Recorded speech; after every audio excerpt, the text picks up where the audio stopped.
अचानक गजा में क्या हुआ? क्यों 50 सेकंड के अंदर इजराइल ने दाग दिए 10 बंकर बस्टर बम?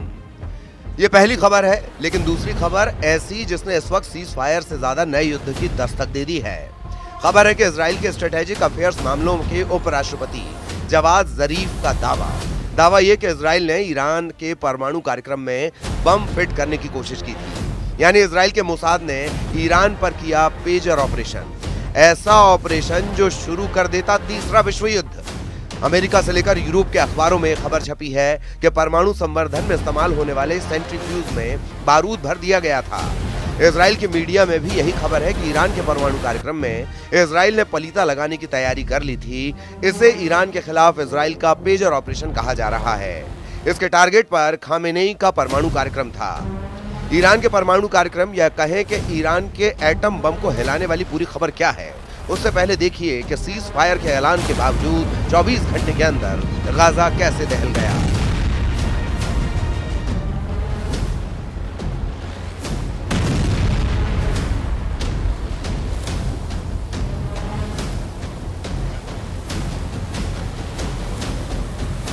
जब सीज फायर को लेकर गाजा में जश्न चल रहा था, तभी इजराइल की एयरफोर्स को ऑर्डर मिला। गाजा में सीज फायर का जश्न एक तरफ और दूसरी तरफ इजराइल ने तैयार किए अपने दो बहुत ही खतरनाक fighter jet F-15, F-16। Israel के सीक्रेट एयरबेस से ये बमबाज आधी रात में लॉन्च किए गए और फिर इजराइल के अंदर से गाजा का ये वीडियो आया। एक के बाद एक कई धमाके भी ऐसे कि लगा सीज फायर टूट गया। इजराइल ने वो कर दिया जिसका सबसे बड़ा डर था। 50 सेकंड के अंदर गाजा की स्काईलाइन बहुत बड़े धमाकों की गवाह बनी। सवाल है कि क्या हमास और इजराइल का सीज फायर टूट गया? क्या हमास और इजराइल के बीच फिर बमबारी शुरू हो गई है? चौंकाने वाली बात यह है कि हमास और इजराइल के सीज फायर को लेकर जो आशंका शुरू से बनी हुई है, वो टीवी स्क्रीन पर भी नजर आ रही है। ऐसा तब हुआ जब पूरी दुनिया में ये बात फैल चुकी थी कि गाजा का युद्ध खत्म हो गया है। ऐसी खबरें देखकर अमेरिका के शिकागो में आतिशबाजी होने लगी कि गाजा में अब और मौत नहीं होंगी। इजराइल के करीब 100 बंधक वापस अपने घर लौटेंगे, गाजा में हमले रुकेंगे और पश्चिम एशिया में फिर से अमन चैन लौटेगा। लेकिन इजराइल की सेना, जिसे अपने टैंक में बैक गियर लगाना था, तब लगा कि नेतन्याहू ने जैसे टैंक को 5वें गियर में चलाने का ऑर्डर दे दिया। वजह बताई गई, सीज फायर रविवार से शुरू होगा, क्योंकि बमबारी के फैसले तक इजराइल के वॉर कैबिनेट की मीटिंग नहीं हुई थी। गाजा का युद्ध खत्म होने के साथ एक नया युद्ध 1600 किलोमीटर दूर भड़कने का खतरा मंडराने लगा है। इसका एपिसेंटर ईरान की राजधानी तेहरान बन सकती है। खबर ऐसी है जिसे नेतन्याहू वर्सेस खामेनेई का डर्टी युद्ध कहा जा रहा है। जो शुरू हुआ तो पूरा पश्चिम एशिया जलेगा। ईरान के वाइस प्रेसिडेंट जवाद जरीफ, जो ईरान के विदेश मंत्री भी रह चुके हैं, उनको लेकर एक खबर पूरी दुनिया में वायरल हो रही है। खबर यह छपी है कि जवाद जरीफ ने दावा किया है कि इजराइल ने ईरान के परमाणु कार्यक्रम पर पेजर टाइप अटैक करने की कोशिश की थी। पेजर टाइप अटैक यानी ईरान के परमाणु कार्यक्रम में शामिल उपकरणों में बम फिट किया गया।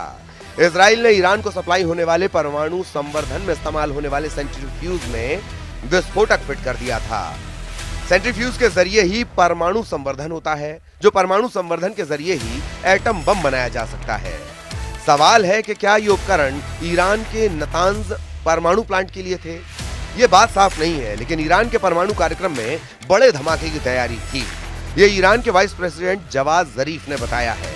जवाद जरीफ ने कहा है कि ये सेंट्रीफ्यूज एटॉमिक एनर्जी ऑर्गेनाइजेशन से खरीदे गए थे और जांच में पाया गया कि इसमें विस्फोटक फिट किए गए हैं। आर्थिक पाबंदियों की वजह से ईरान के सामने सेंट्रीफ्यूज हासिल करने के रास्ते कम हैं। यही वजह है कि उसने जब अलग अलग रास्ते से उपकरण हासिल करने की कोशिश की, तो बीच में मोसाद यानी इजराइल की खुफिया एजेंसी की एंट्री हो गई। अमेरिका और इजराइल दोनों का इल्जाम है कि ईरान परमाणु बम बनाने की कोशिश कर रहा है और बाइडेन से लेकर डोनाल्ड ट्रंप और बेन्यामिन नेतन्याहू तक बार बार ये वार्निंग दे चुके हैं कि ईरान को एटम बम बनाने नहीं देंगे, चाहे इसके लिए कुछ भी क्यों न करना पड़े। इजराइल के प्रधानमंत्री बेन्यामिन नेतन्याहू का कहना है कि इजराइल को तबाह करने की धमकी देने वाले ईरान से अपनी नजरें नहीं हटा रहे। हम ईरान को परमाणु हथियार और दूसरे ऐसे हथियारों को हासिल करने से रोकने की पूरी कोशिश में लगे हैं, जो हमारे शहरों और लोगों के लिए खतरा बन सकते हैं। ईरान का नया दावा बता रहा है कि इजराइल का पेजर ऑपरेशन लगातार एक्टिव है और ये लगातार अपने टारगेट तलाश रहा है। इजराइल ने पहले लेबनान में हिजबुल्लाह के खिलाफ अपना पेजर ऑपरेशन चलाया जो कामयाब रहा, और अब ईरान के खिलाफ सेंट्रीफ्यूज ऑपरेशन चलाने की कोशिश की, लेकिन वो फेल हो गया। ईरान इस वक्त अपने परमाणु कार्यक्रम को बचाने के लिए बहुत आक्रामक हो चुका है, और अगर उसके एटमी प्रोग्राम पर हमला हुआ तो समझ लीजिए इजराइल और अमेरिका के खिलाफ ईरान युद्ध का ऐलान बाद में करेगा, हमले पहले शुरू कर देगा। ईरान हाल ही में इख्तिदार युद्धाभ्यास में इसका ट्रेलर दिखा चुका है। देखिए ईरान का खुर्दाद एयर डिफेंस सिस्टम, ये अपनी मान से निकलता है और उस फ्रंट पर तैनात कर दिया जाता है जहां इजराइल के एयर अटैक का सबसे बड़ा खतरा है।